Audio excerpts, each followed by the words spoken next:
Welcome to Canada's podcast. All right, ladies and gentlemen, welcome to Canada's podcast, the Atlantic Canada version.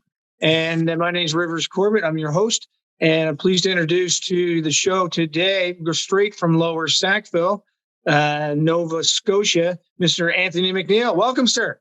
Hey, Rivers. Great to be on the show. Well, I'm really pleased to have you on the show with all the things that I'm looking at here that you do and how ultimately be able to bring value to entrepreneurs today. So that's going to be a good conversation. But let's kind of start into your journey as an entrepreneur. What kind of gets you started to say, no, I'm going to do this thing on my own? Yeah, well, are you talking specifically about my 32-year journey or my last 7 years of Premier? Yeah, let's go into Premier 32. We'll touch a bit into that, I'm sure, as we do the Premier sports. But let's do the last 7 years. Well, essentially why I got into the business is that my previous 3 or 4 businesses were mostly to do about me, what I wanted to get out of the business, the type of money I was going to make. This particular business, I kind of happened into it. I really wasn't supposed to be a business. I had been running a real estate brokerage. I owned one, and I came upon this really neat sport called floorball. My son wanted a couple of sticks. I ordered them from a distributor in Toronto. He brought it to school. Next thing you know, the school was just loving the sport because it was so engaging. Kids who weren't playing sports were stepping up. And then that led to me getting involved with Floorball Canada on their board. Floorball, cool. Yeah. Cool. Which subsequently national deal.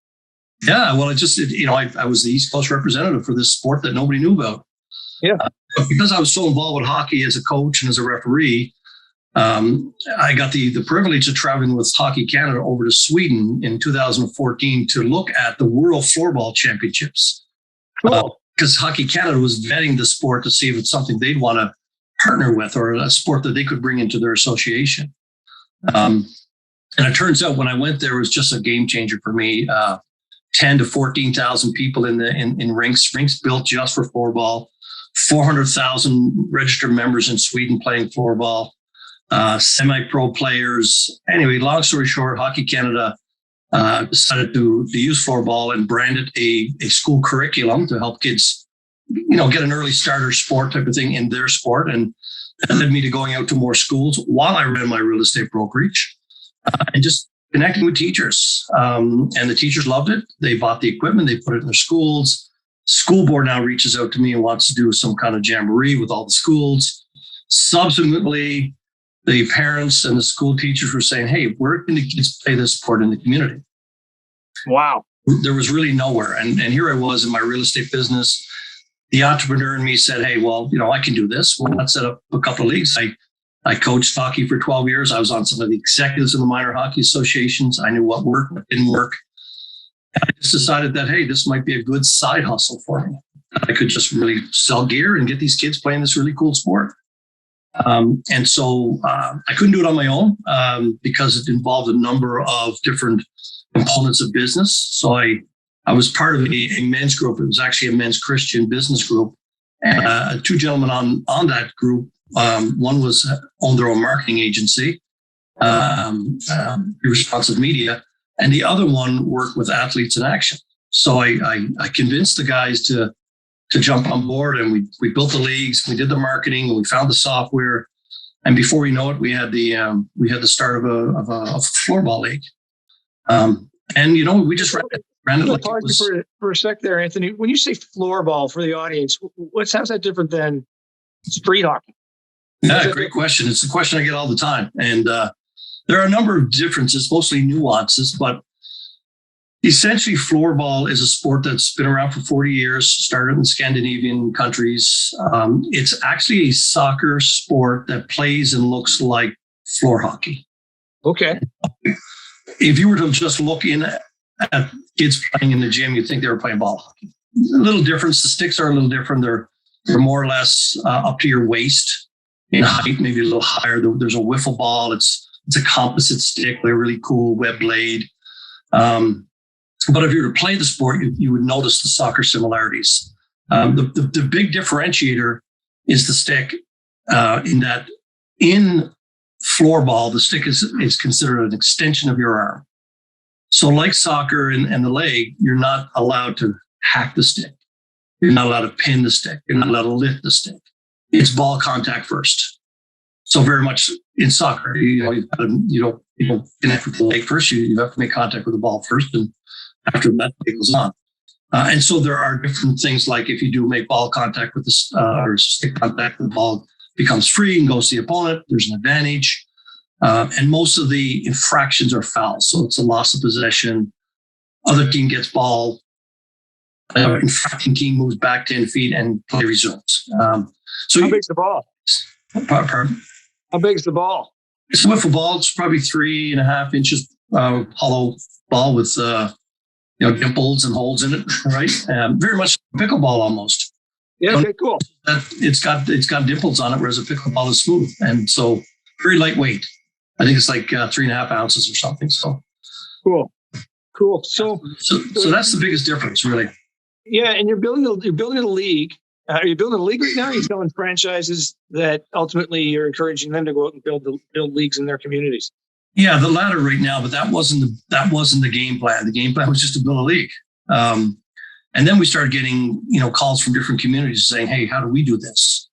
And we took the traditional route. Hey, find some volunteers, put them in place. But unfortunately, like many of our sports organizations, volunteers aren't necessarily, they don't necessarily step up, or they quit, or they leave, or the quality of the game is lost and it turns into ball hockey. And it's the spirit of the sport. And so I hailed from the franchise world. Like my very first business at 25 was I bought a franchise. So I wasn't thinking about franchising. I was thinking more along the lines of how do I standardize this? Right. How do I build processes so somebody will repeat them? How do I put the quality assurance in place so it doesn't go off track? How do I put the training so everybody gets the same type of training? So I essentially built that system that happened to look like, taste like, and act like a franchise. Got it. And so somewhere along the line, we decided, because we were working with Floorball Canada, and they were having a real challenge with growing the sport organically, because not everybody's going to step up and lead an unknown sport in their community. So I essentially broke away and just said, look, I'll put together this business model, because in my mind, being a franchisee, I saw the benefits of being united with other business owners. I saw the brand unity. I saw the fact that franchise owners can help franchise owners only develop better products and services for the kids. But what I kind of discovered in doing all this is that we had built around essentially all the business, marketing, and operational systems around youth sports. So essentially, we were just an organized youth sport business to have floorball as its product. And so the light kind of went off, and I said, well, if this is the case, why don't we bring more sports under our brand? More of these low-profile, unknown sports, the ones that are easy to play, they're affordable. Kids don't need any early specialization. I said, that's the making of a pretty good business model. And so we kind of shifted gears and started thinking about scaling and moving to more communities. And that's where the franchise concept kind of was birthed. And so who's your first franchise that you sold to? So I sold to a local guy. Being in the real estate business, one of the things that I've always fought for when I was a real estate agent and owned my brokerage was trying to get my name out there, trying to be different than all the other real estate agents. And there's a lot of things that real estate agents do, you know what I mean? But there's a lot of noise out there. So I found that when I ran the leagues or I coached hockey, I got business naturally because the parents got to know me and they started to ask what I did, and that turned into business. Well, I felt probably the first place to start as far as franchising goes is to find real estate agents or mortgage brokers. Right. Who would like to go into the community, who would like to differentiate themselves, would like to build a personal brand, have the time and the flexibility, understand regulations, the systems, and also understands about sales and relationships. And hey, I figured that if that was me who did it, another mortgage broker or another real estate agent would want to do the same in their community and be the face of the sport. And so I reached out through LinkedIn to a number of mortgage brokers in Atlantic Canada, and particularly this area, Halifax. I created this really neat little whiteboard story that explained how it could help the kids and the youth, and more importantly, but also their business. And then I got a call from a gentleman who said, "Hey, I love this." And more importantly, he loved it because as a child growing up playing sports, sports had a big impact on his life. And he said not only did it have an impact, it kept him off the streets. And he would have gone the wrong way had it not been for sports. And so that really touched his heart. And he spoke to his wife, and ultimately they bought the franchise. And what's the franchise cost? Our franchise is started at $15,000. Right on, very affordable. Yeah, very affordable. It's what we call a lifestyle franchise. So what I mean by lifestyle is you don't have to commit your full hours. You can keep your day job, you can keep your careers, you can keep your personal schedule. You just need 3 to 5 hours a week to work around that and, create your leagues, do a little bit of marketing, participate in some network groups. So anybody can add it onto their lifestyle. You don't necessarily have to quit and get out of the business. But $15,000 is probably $100,000 worth of what I call intellectual property. Yeah, of course. Yes. So a lot of trial and error, a lot of money spent discovering what works and what doesn't work. And where are you now with your how many people do you have as franchisees? I've got one franchisee now. It's my beta franchisee, and in the franchising world, that's kind of the MO. You know what I mean? You get your first, you work with them. Yeah, of course. Yeah. See, it's one thing if I worked the business and it all worked fine, but now can I hand the package over to somebody? Yeah, sure. Yeah, you need a success story to which you can absolutely. So we actually kind of sold the franchise at the tail end of the COVID, actually last summer 2020. So there was a period of time where we really couldn't do much. So what we could do, we did, and it actually served a purpose in that it allowed me to be with them and be hands-on a little bit more, and actually walk them through all the things. Because I wanted to see them successful too, not just for the sake of franchising. I wanted the kids to feel the same impact that when I ran it as an operation, the kids felt. And I couldn't have picked a better franchise. They're just excellent. They just love kids. They're entrepreneurs themselves, in that they own a mortgage brokerage. She's a financial coach. She has 3 kids. She parents 5 kids. So I could have asked for a better first franchisee. You got a league happening just between that group right there. Yeah, a family league. Yeah, a family league. So what's when someone gets going? What are some of the key things? And I'm looking more for generalities now that you'd say this is how we focus in with floorball hockey. What are some fundamentals to getting it up and running? What are some hacks, if you want to call it, that you have the team focused in on that maybe others and other businesses could also grab onto and say, yeah, that's cool?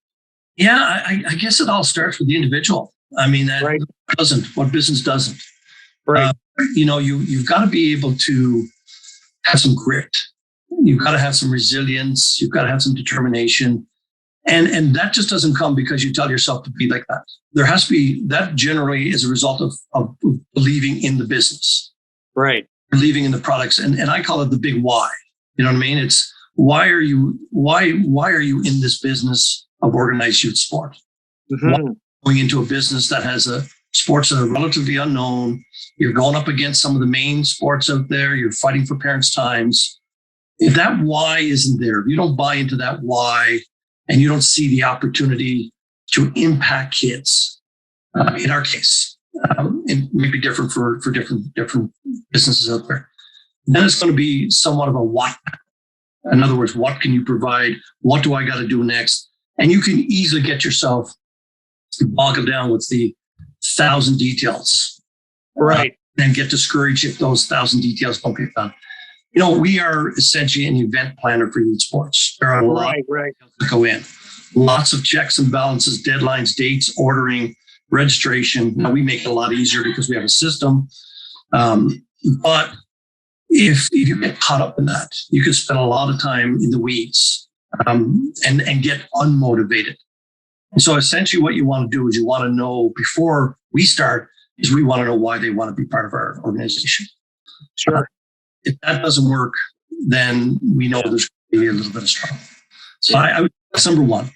Number two is being open to change, being open to to doing something different.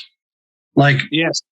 willingness to try something that's maybe never tried before, or do things that have been different before. In the organized sports world, particularly in Canada, it's very much a volunteer or community volunteer base. It's parents typically that sit on the board. It's a coach that played the sport that's put behind the bench, a parent possibly.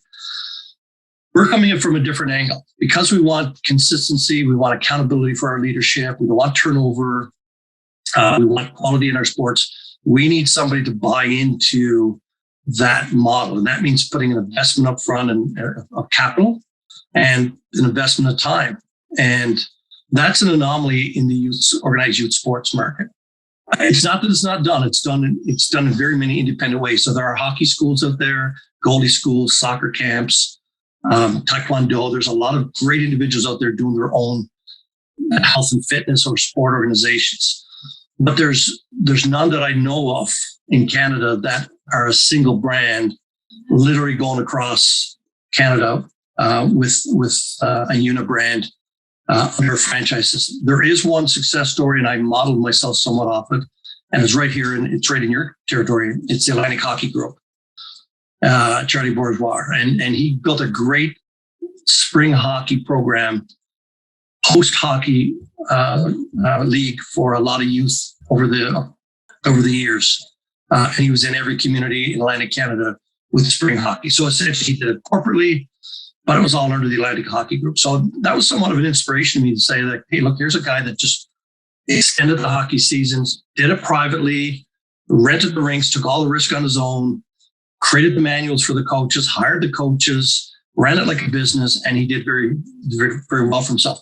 Not necessarily financially, he did very well in that he gave kids an opportunity to play hockey in the spring as well when the typically ends in early spring. So kudos to him. We want to do that with the more low profile sports like floorball and futsal, and other sports. We want to go across Canada under one brand. So it will require a different model or different approach, I believe. And that to me is ownership at the community level. So if I got an owner in Bathurst, or I got an owner in Sydney or Charlottetown, it's comforting to know that they have skin in the game. They're there. They're out on the gyms meeting and greeting their customers. They're not leaving in 2 years when their volunteer term is up. So it's done in gyms. It's not done in like hockey arenas. No, we do it mostly gyms, although we can use a dry pad if we had the dividers. Got it. But it's mostly a gym sport, yes. Yeah, got it. How do you make money besides the 15K? Make money? Yeah, well, the question could be when I make money, because as a startup in the last 7 years, I haven't made any money. And it's a labor of love. Franchisees are making money. My one is making money, which is good. In typical fashion, there's a point where I have a number of franchisees where the royalty I get from the franchisee will afford me a comfortable living. But that's 20 franchisees from here. Right on. In the meantime, I've got a side business myself. I'm in the mortgage business. And I'm very blessed, very fortunate, very much supported by my wife, who, is doing well in the corporate world and is giving me the latitude and the liberty to take this on. And it's simply because she believes in the why too.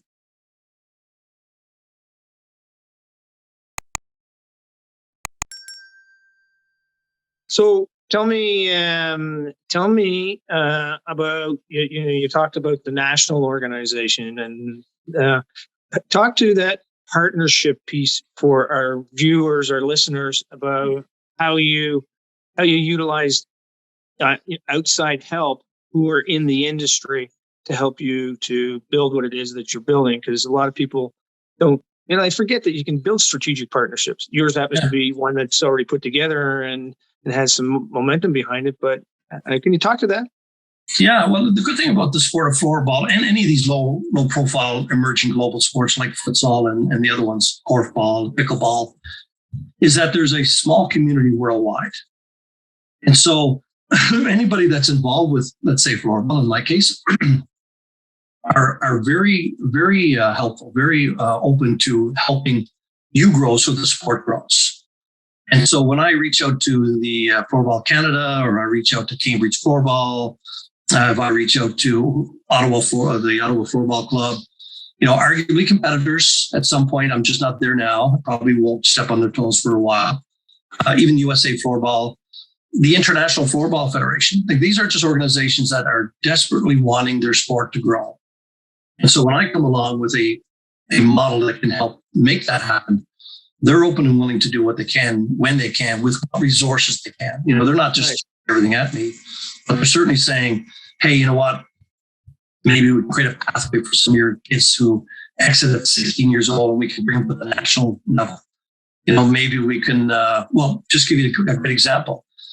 5-6 years ago, I had a bunch of kids, and, they started playing floorball, as I alluded to earlier, and they just reached an age where they were 16 and 17, but I didn't have enough of them to form a league.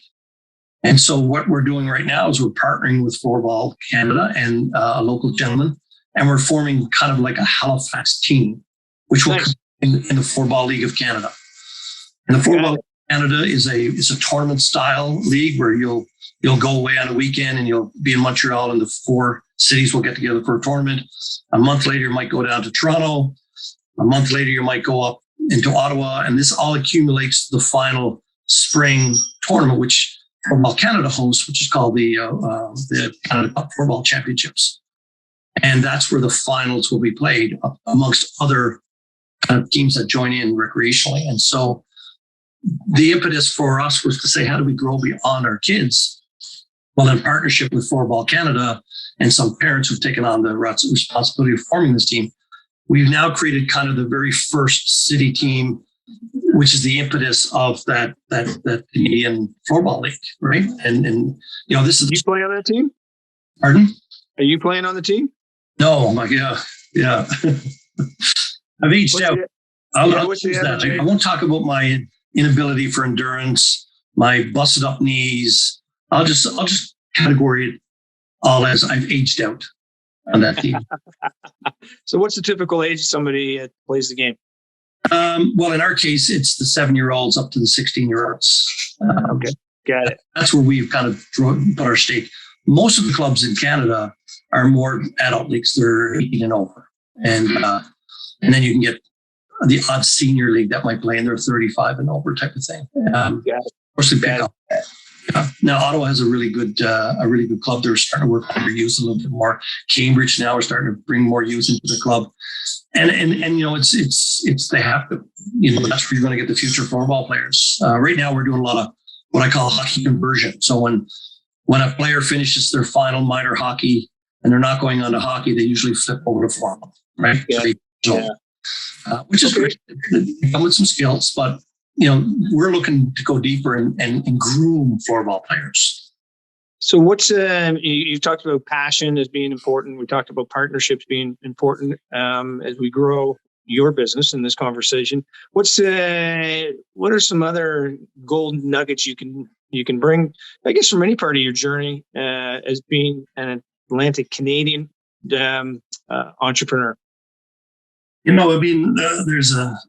There's somewhat of a stigma in Atlantic Canada. I think it's a self-stigma in that can we bring something big and large across the country? You know what I mean? Or are we just Atlantic Canadians? And I've seen that manifest itself in a lot of organizations. And I think sometimes that's just a mindset of who we are. We're very traditional people. We like to keep things the same. We don't rock the boat. But I've seen many success stories come out of Atlantic Canada that have influenced Canadians and North Americans. And I'm seeing more and more of that. And so I think for me, once I get past that geographical mindset, and like I said, it's probably something that I grew up with. I think that we've got a lot of talent here in Atlantic Canada and a lot of entrepreneurs. And there are a lot of franchisors, surprisingly, birthed out of Atlantic Canada. One in particular is Property Guys. Yeah. Success story. Huge success story. You know what I mean? And I think Ken did a great job 20 odd years ago of breaking some ground for more franchisees. Meza Restaurants is now starting to see some big growth, and I love these success stories. So for me, it's twofold. One, again, the focus, and because of the way the economy works right now, and the way the world is, you could be anywhere. Right on. It's getting easier now to enter into markets. And people are more open to looking beyond their state or their province or their city for new and emerging and great ideas. And I think a lot of those great ideas have been started for some 20 years ago by the people like Ken. And I think there's more to come. I'd like to be part of that. So part of my drive is to say, you know what, the talent pool is great here. I'm not saying I'm the greatest person, but I've got 25 years in business. Why can't I build a franchise? Why can't I be the hub of a franchise system that's worldwide? Yeah, I totally agree. From doing it, there's absolutely nothing other than my mindset. Well, that was my next question was, what's your question and what's your call out to entrepreneurs who are living in Atlantic Canada about the support, the community, the ecosystem, if you want to call it. And I think you've reinforced it in a great way, Anthony, on just in the why not? You get why not? Yeah. And you know what? I think in our tradition, I think we want to help each other. Yeah. That might be uniqueness that I could reach out to Ken tomorrow and say, Ken, help me. And he has. Yeah. He's great that way. Very open. Very, very open. Yeah. So how does somebody find you in the pickleball world? Or sorry, not pickleball world, floorball. Yeah. Floor hockey world, sorry. No. No, listen, we get confused with floor hockey all the time, but in the football world, you can find us in a number of fronts. First and foremost, you can always Google Premier Floorball and we'll pop up. You can go to our franchise site, which is premiersportsleagues.com. Premiersportsleagues.com, okay. Yeah, and if you're interested in looking at maybe starting one of these in your community, it's a low investment, it's a bit of work, but the why, the impact on the kids is amazing. It's I've seen kids who've never played sports, 14 years old, come up and sit next to me on the bench and say, I just love this sport. I didn't think I'd ever play a sport. I see, like we have one child where the child was a little autistic and he was in school and he really didn't play a lot of sports. We brought him out. He suited up. He learned how to play nets and he's probably one of the best goalies I've seen in a while. Yeah, that's beautiful, man. That's beautiful. Yeah, and I can tell you endless stories like that. And we're all about, in our world, the sport is second. We're not here to develop technically sound elite players, even though that will happen because of the different talents people. We're here to leverage sports as a way to create an environment where kids can feel like they belong. They have a role. They might be having a hard day. They might have a hard family life, but they come to our environment, and it's all about encouragement. It's all about development. We want to make sure that it's not going to be some kind of kumbaya. They still got to work. They're responsible. They still have to roll. But we have to encourage them, and we have to give them the tools and resources. And hopefully, what we do in those leagues allows them to exit our league as a teenager and an adult, and have those skill sets, so that when they go into the world, we did our little part in preparing them for sport. Cool, man. That's really great stuff. Yeah, all around driven by passion, driven by purpose, and driven by opportunity. So I love that whole element of it. Yeah. Is there anything else that you'd like to kind of bring to the conversation that we haven't talked about yet? Just on a personal note, I think, you gotta have it in your heart. You have to have something in your heart that says you want to love onto somebody. And I don't mean the love in the amour way. I think it means somewhere in your heart, you've got to want to better someone's life and serve to the point where even if it costs you a little bit of time and money to do it. And that's kind of countercultural to the philosophy of business. But somewhere along the line, if you don't have that wanting to love into your customers and you want to serve them, you want to make sure that they benefit for nothing in return on your own. I think if with that type of mindset and that what I call heart set, I think that will carry you a lot further than if you're just getting in business for the sake of getting in business, or just going in for the money. Right? And that's what I would say to anybody, any new entrepreneur coming out, is that you've got to find it in your heart to want to know that what you're doing is bettering someone's life. Right. That would be my parting thoughts at my 32 years of business. I've been that other guy. I got greedy for the money and would compromise my morals sometimes when I was 25 to 26 years old. I was that guy that, made a little bit of money and got the pleasures of life and really didn't support good causes. I walked that path, and it's a path of self-destruction. Yeah. For me, now I'm on a different mission. Now I know that, if I do make profits, what am I doing with my profits? If I do create a product and service, how's that impacting in a better way somebody's life? And that's the purpose behind, my journey onward in the latter years of my life and my business ventures. It's just in the last couple of minutes, because I think we'll end up finishing with this. You actually lead a faith-based organization, and I know I've been bad at attending, but that doesn't. That's okay. You're forgiven. Thank you. That doesn't take away from the power behind that. Just want to talk a bit about that? Give the 60-second spotlight on it. Yeah, it's an organization that started about a year and a half ago. It's called Faith Driven Entrepreneur, FDE, and there's also a Faith Driven Investor. And what it is, it's just a movement where it's connecting business people and different businesses together in a cohort, in a kind of a video series, an 8-week, 1-hour week reflection with testimonial videos of entrepreneurs who've used their faith in their business. And the whole idea is to show where you can actually have an impact. You don't have to segregate your faith from your business. You can actually bring it in without having all the scripture written or without having to be explicitly overt in your Christianity. You can just bring it in. And there's ways to do it. And you're not there as a cult. You're not there to try to convert your customers to the bank.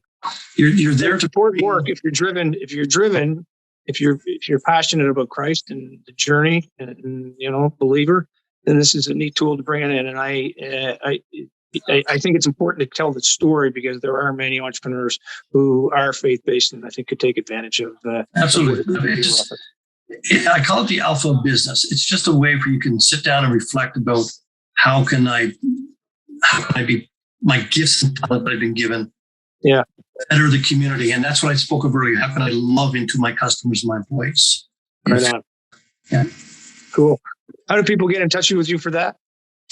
They can contact me directly. Text is better. I don't mind giving my number out, 902-209-2130. Text it, preferably. They can send me an email. It's Anthony, ANTHONY, at premierfloorball.com. They can go to the website, which is premiersportsleagues.com, and send me an email there. Or they can go to my LinkedIn profile, which is Premier Sports Leagues, or me, Anthony McNeil, and they'll definitely see me there because I spend a lot of time. Yeah. It's we kept connecting. We're great. All right. Thank you, pal, very much. Great hanging out with you. I recommend everybody to hang out with Anthony. He's got a good spirit, good heart, and good intentions.